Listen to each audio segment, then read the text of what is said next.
dal leen ak jàmm ci AGT News chaîne bi leen di jox xibaar yi wér te wóor abonné leen ngir dara bañ leen a raw.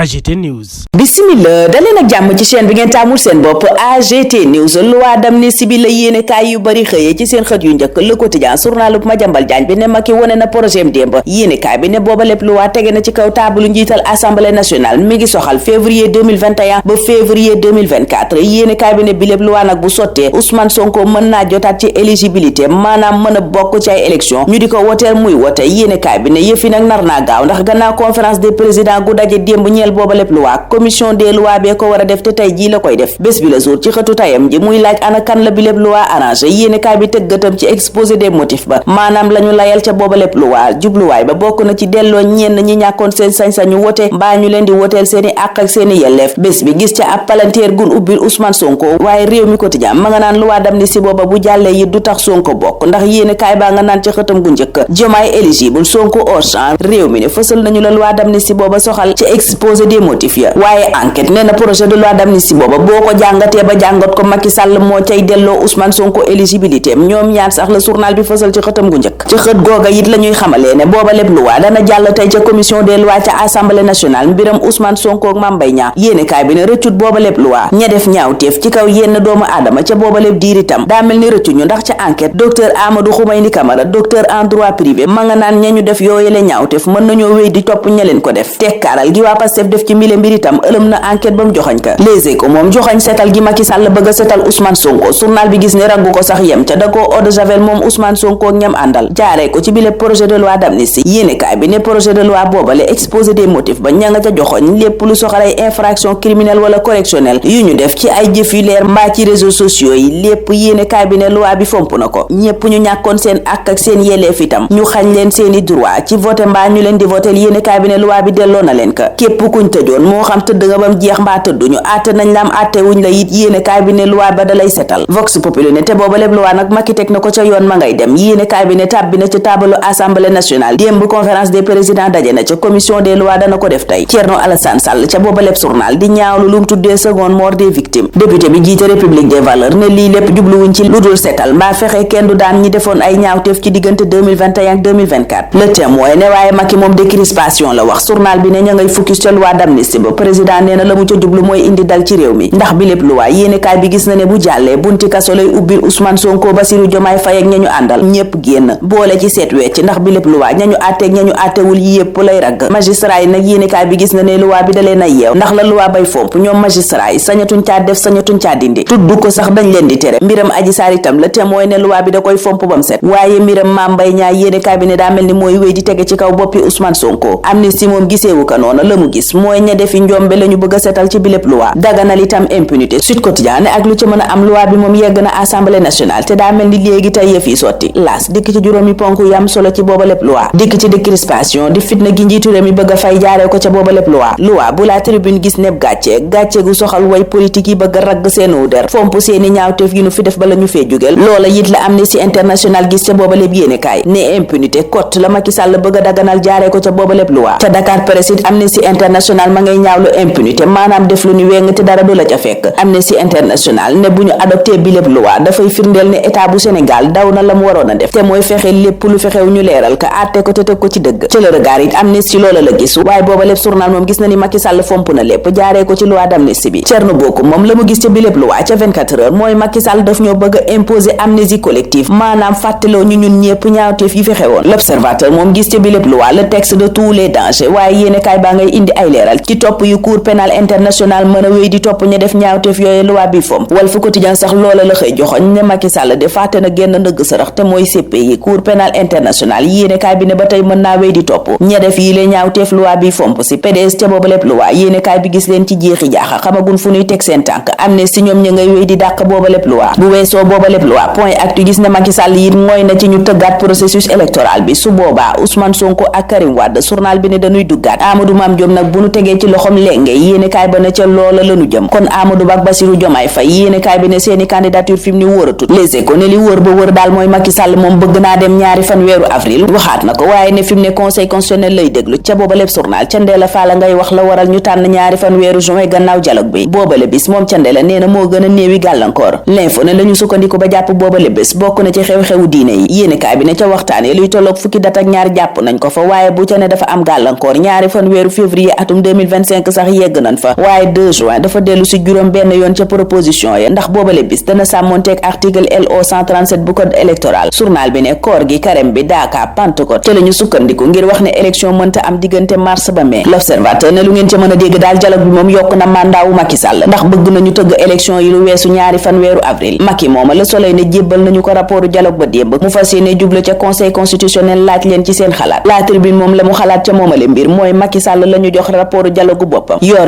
bi moom gis ne Macky Sall mi ngi ci diggante guddal jéel ak lëndëmal lépp nag mu jublu ca bañ a sàmmonteeg article 27 bu constitution rapportu dialogue bi Macky Sall nar a sukkandiku ba def loola lépp Le Réveil ne ay député britannique xotti nañ ko xoteet wéy di ñaawlu dàqum élection présidentielle bi ak date biñ taw a jàpp ngir élection yi mën a am lataa njeextalu mandat wu njiitu réew mi booba jamono ca Dakar Presse Macky Sall naan man de dootuma nekk sax à l'aise ngir jàppub date journal bi ne ay kàddu la yum yëkkati ba muy jot rapportu dialogue ba démb it Le Réveil ne may nañu Amidia bàyyib nëggandiku moom Nadine min jàppoon ci mbiram force spéciale yéenekaay bi ne féexal nañu ko gannaaw tawat gu mu amee ca kaso ba ban yóbbu ko l'hôpital Libération ne may nañ ko bàyyib nëggandiku waaye Amidia ngi wéy di nekk ci contrôle judiciaire yéenekaay bi yeggee ñu ay xibaar ci Maïmouna Ndour Faye rawatina ak enquête ba nu ubbi ci agression fu mu toll sursa moom di ñu yëgal ne gannaaw xeex ba amoon ca ndaje mañ woote woon kilifay Front FIP commission coordination ba rawatina toog nañu ji càmbar jàppante googa amoon diggante farandooy Ousmane Sonko ak Khalifa Sall jël ci ay dogal source aane ci mbiram organisation FIP jël na ay matukaay yu mat sëkk matukaay yooyu nag bokk na ci waxtaan di médiation yéenekaay bi ne responsable cellule coordination FIP fas yéene na ñoo dox tànki jàmm diggante farandooy Ousmane Sonko yeeg farandooy Khalifa Sall ca woowale waxtu it université bu Ndakaaru ma ngay segg étudiant ya ngir dara bañati koo bett gannaaw fitna yi fi amoon yéenekaay bi ne matukaay yu bees yeenu jël bokk na ci enrôlement gu mënta ñàkk ci képp ku bëgg a dugg ca université maanaam ñu bind la xam yaay kan geneen matukaay ga yéenekaay bi ne mooy étudiant ba dafa yor carte d'identité nationale am yorit carte d'étudiant woom ak certificat d'inscription bu atum 2023 ngir dellu ca université enrôlement ba nag yéenekaay ba ne la tax kilifay université ya ngooy ca mooy dañoo bëgg a xam ana ñan ñooy étudiant ak ñu ko doonut yéenekaay bi ne ndax université googa du ay étudiant képp fa nekkoon amoon na ay jaaykati yàmba amoon jaaykati fëgg a jaay ak i taximan ñépp doon wuyoo étudiant te nekk ca UCAD ga ñuy jeexalee tey ñaanal leen kenn la jàmm dig daje ëllëg incha allah. AGT News.